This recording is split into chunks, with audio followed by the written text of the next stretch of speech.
आज अपन दर्शन करने जा रहे हैं भक्त वत्सल भगवान रणछोड़ राय ठाकुर जी धाम डाकोर की, जहां रणछोड़ राय के नाम से विराजमान द्वारिकाधीश को डाकोर के ठाकुर के नाम से जाना जाता है।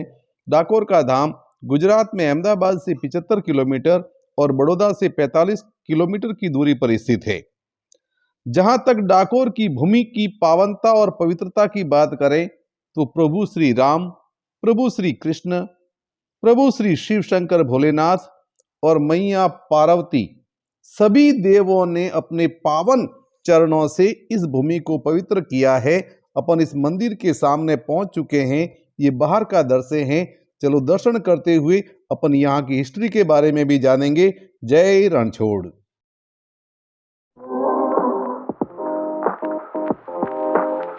भगवान रणछोड़ राय मंदिर के बिल्कुल मुख्य गेट पर पहुंच चुके हैं। देखिए लिखा हुआ है राजाधिराज रणछोड़ राय जी की जय। तो ये प्रमुख गेट है भगवान श्री रणछोड़ राय जी का। जहां तक अपन डाकोर की बात करते हैं तो यहाँ पर मैया पार्वती ने इसकी पावनता की बात करें, अपन मंदिर के दर्शन करते हुए पहले मंदिर के अंदर प्रवेश करते हुए चल रहे हैं। जहां तक अपन डाकोर की बात करते हैं तो ये वो धरती है जहां मैया पार्वती ने भगवान राम की परीक्षा लेने के लिए सीता का स्वरूप धारण किया था और मैया को सीता के स्वरूप में भी पहचान करके प्रभु श्री राम ने माता कह करके प्रणाम किया था। ये वही डाकोर की धरा है। अपन मंदिर के अंदर पहुंच चुके हैं। ये अपन सामने जो देख रहे हैं यहाँ पर दीपक की ज्योतियां प्रज्वलित की जाती हैं। ऐसे ऐसे मंदिर के दोनों तरफ ऐसी जो है शिखर बने हुए हैं और यहाँ पर सैकड़ों की संख्या में जब दीपक प्रज्वलित होते हैं तो यहाँ की शोभा जो है वो बहुत निराली होती है।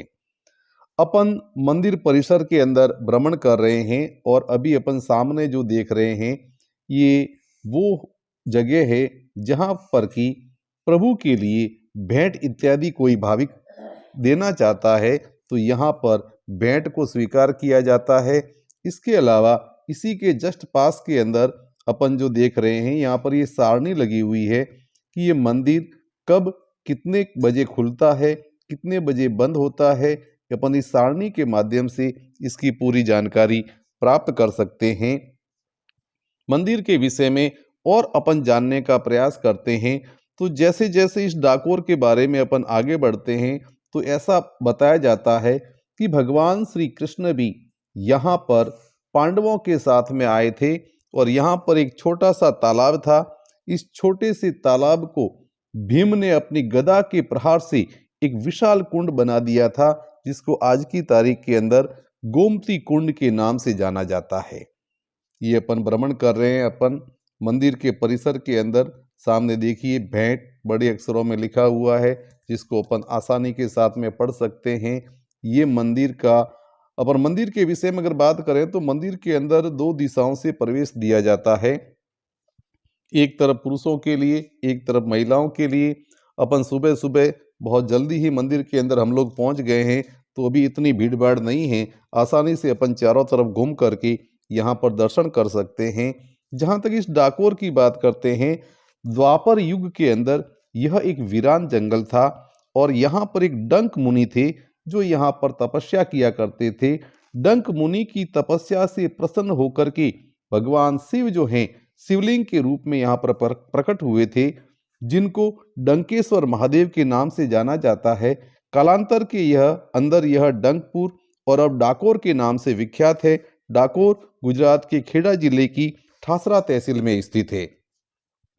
ये जो अपन सामने देख रहे हैं यहाँ पर पंडित लोग जो हैं प्रभु की निरंतर, ये वो जगह है जहाँ पर पूजा अर्चना प्रार्थना डाकोर के धाम के लिए भगवान के सामने यहाँ पर की जाती है। ये सामने का परिसर है जहाँ पर जो है विविध प्रकार की सुविधाएं हैं, जो आने वाले यात्रियों को आराम से बैठने करने के लिए सुविधाएं उपलब्ध करवाई जाती है। पूजा पाठ की सामग्रियां उपलब्ध करवाई जाती है। और ये है हमारे सामने प्रमुख मंदिर, जिस मंदिर के दर्शन करने के लिए अपन आए हुए हैं। भगवान रणछोड़ राय के ठासरा आने की बात जानकर भी हमको बहुत बड़ा यूं लगता है कि क्या भगवान जो हैं सदा भक्त के वश में रहते हैं। अगर ये बात हमने सुनी है, लेकिन यहाँ की बात सुनेंगे तो हमको ऐसा लगेगा कि वास्तव में ही भगवान जो है भक्त के वश में होते हैं। भगवान के द्वारिका से इस डाकोर में आने की घटना के विषय में कुछ लोग 1155 ईस्वी की बताते हैं, कुछ लोग 1212 ईस्वी की बताते हैं। जो भी हो, लेकिन इस घटना के पीछे जो कहानी है वो लगभग एक ही है। डाकोर के पास में से किसी समय के अंदर एक ऋषि मुनियों का दल जो था वो द्वारिका के धाम के लिए जा रहा था, और तब एक छोटा सा 12 साल का बालक था जिसका नाम विजय सिंह बताया जाता है, जिसकी जाति बोराणा थी। उस दल के साथ में चल दिया। द्वारिका में द्वारिकाधीश की उस पर ऐसी मेहर हुई कि वो उसके बाद में प्रण कर लिया उसने कि वो हर 6 महीने के अंदर द्वारिका जाने लगा। उसका विवाह जो है गंगा बहन से हो गया। सौभाग्य से वह भी भक्तिमयी महिला थी, और अब दोनों पति पत्नी हर 6 महीने के अंदर जो है द्वारिका जाते थे, प्रभु को तुलसी दल अर्पित करते थे। ऐसा करते करते उसकी उम्र जो है 72 वर्ष की हो गई, पर वह अपने प्रण पर अटल था, और उसकी निस्वार्थ सेवा को देख करके भगवान प्रसन्न हो गए और उन्होंने उसको दर्शन दिए और वर मांगने को कहा। उस भक्त वत्सल पर भगवान की कृपा हो गई, दर्शन हो गए, और हम भी अब मंदिर के प्रमुख गर्भगृह में पहुंच चुके हैं। यहाँ जो द्वारिकाधीश कहिए, रणछोड़ राय कहिए या डाकोर के ठाकुर कहिए, हमारे सामने विराजमान हैं। शांति से अपन इनके दर्शन करते हैं और प्रभु के यहाँ पर आगमन की कथा को आगे लेकर के चलते हैं। तो जैसे ही वर मांगने को कहा, तो प्रभु के दर्शन का प्यासा जो उसकी भक्ति में रम गया था, उसे अब कुछ अच्छा लगता ही नहीं था। जब वरदान मांगने की बारी आई तो बोराणा ने भगवान से कहा कि आप मेरे साथ में मेरे गांव चलो। ठाकुर जी बोराणा की बात सुन करके पहले तो मंद मंद मुस्कुराए और कहा, ठीक है, अब की बार आओ तब एक बैलगाड़ी साथ में लेकर के आना, मैं तुम्हारे साथ चलूंगा। अब तो बोराणा की खुशी का कोई ठिकाना नहीं था। गांव आकर के सारी बात उसने गांव वालों को बता दी, पर कोई भी इसकी बात को मानने और उस पर विश्वास करने को तैयार नहीं था। किसी ने उसको बैलगाड़ी नहीं थी। तब उसके एक मित्र ने एक टूटी फूटी बैलगाड़ी उसको द्वारिका जाने के लिए दी। पुरानी बैलगाड़ी को लेकर के द्वारिका पहुंचने पर पंडितों ने बोराणा से बैलगाड़ी के बारे में पूछा कि बोराणा, इस बार तुम बैलगाड़ी लेकर के क्यों आए हो? सरल स्वभाव के धनी बोराणा ने कहा कि इस बैलगाड़ी से रणछोड़ राय जी मेरे साथ मेरे गांव जाएंगे। यहाँ प्रभु की पूजा हो रही है और यही प्रभु जो है द्वारिका से यहाँ आए हुए हैं। जैसे ही बोराणा ने कहा कि इस बार रणछोड़ राय भगवान मेरे साथ मेरे गांव जाएंगे, उसकी बात को सुनकर के सभी हंसने लगे कि बोराणा पागल हो गया है। संध्या आरती करने के बाद में सारे पंडित लोग जो है मंदिर के पट वगैरह बंद करके और अपने अपने घर चले गए। मध्य रात्रि के समय में भगवान ने आकर के बोराणा को जगाया और कहा कि चल, अब मैं तेरे साथ आ रहा हूँ।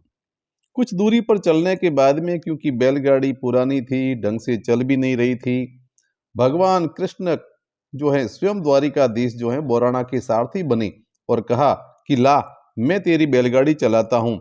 और भगवान खुद बैलगाड़ी लेकर के, कहा जाता है कि भगवान ने बैलगाड़ी चलाई और इस डाकोर धाम से लगभग 2 किलोमीटर की दूरी पर आकर के भगवान ने विश्राम किया, बोराणा को जगाया और वहां एक नीम के पेड़ से दातुन को तोड़ करके प्रभु ने दातुन किया। और कहते हैं कि उस नीम का पेड़ पूरा का पूरा खारा, और उसकी जिस टहनी से प्रभु ने जो दातुन तोड़ा था वो एक टहनी मीठी हो गई। उधर सुबह सुबह जब द्वारका के अंदर द्वारिकाधीश का मंदिर खोला गया, तो वहां पर द्वारिकाधीश के विग्रह को न पा करके और वहां के पंडितों को समझने में देर नहीं लगी कि वह बोराणा ही है जो यहाँ से प्रभु का विग्रह लेकर के यहाँ से चोरी करके चला गया है। वो पीछे पीछे पंडित लोग जो हैं डाकोर आ गए। बोराणा ने उस विग्रह को जो है गोमती कुंड के अंदर छिपा दिया। काफी कहासुनी हुई और इस बहसबाजी के अंदर किसी एक पंडित की चोट से बोराणा की मृत्यु हो गई। 11 दिन निकल गए, भगवान गोमती कुंड में ही रहे।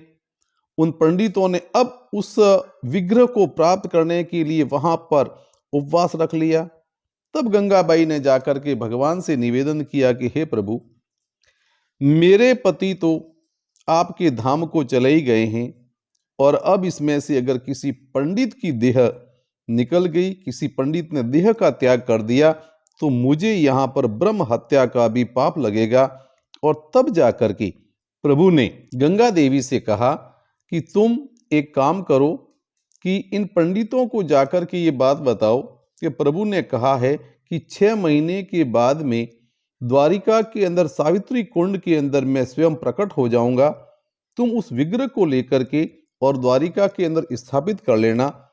इन्हें यहां से मेरे वजन के बराबर सोना दे करके विदा कर लो। अब जैसे ही सोना देने की बात आई, गंगा देवी जो है वो प्रभु के सामने विनती करने लगी कि प्रभु, इस विग्रह के वजन के बराबर सोना मेरे पास कहाँ है? मैं तो इतनी गरीब हूं कि मेरे पास में सोने के नाम पर मेरी नाक के अंदर केवल एक नथ मात्र है।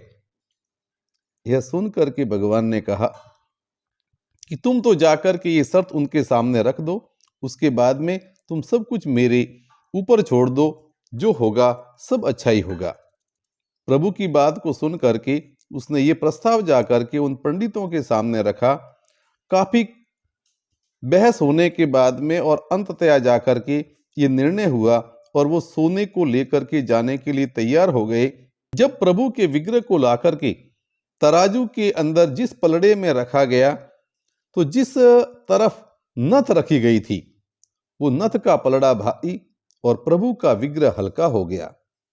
ये देख करके सारे पंडित भी वहां पर प्रभु की इच्छा के अनुरूप उनके चरणों में गिर पड़े और उसके बाद में उस पलड़े को समान करने के लिए गंगा देवी ने उस पलड़े के अंदर प्रभु के साथ में एक तुलसी का पान रखा, एक दल रखा और उसके रखते ही दोनों पलड़े बराबर हो गए।